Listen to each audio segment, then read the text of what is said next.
Vítám vás dneska u mýho dalšího random vlogu. Dneska je to ze neděle. Nevím, kdy to vyjde, ale určitě to vyjde ještě v tu neděli, kdy to točím, protože tam nebudu nic stříhat a nic. A dneska chci mluvit o tom, že je 22. března a sněžilo.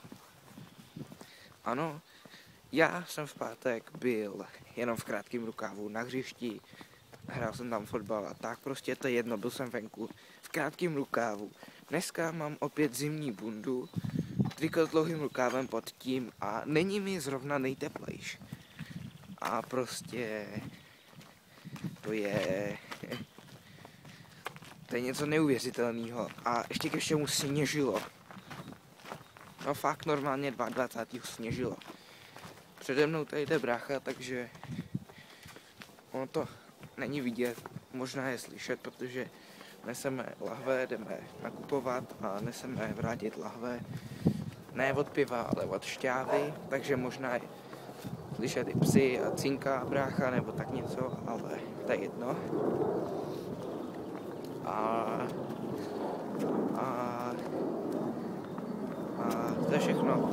Asi o čem jsem chtěl dneska v tomhle vlogu mluvit, protože nic jiného mě teďko jako nenapadá. Ještě ke všemu mi letí tady letadlo, takže bude úplný hovno slyšet, ale fakt mě už nic nenapadá. Já jsem chtěl mluvit jenom o tomhle. Samozřejmě zítra v pondělí nebo v úterý vyjde Sims nebo Mafie, to je 100%. A dlouho, fakt hrozně dlouho, jsem nenatáčel Eurotrack.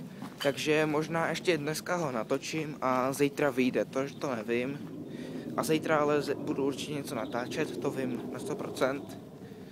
A tohle bude už teda všechno z tohohle random vlogu.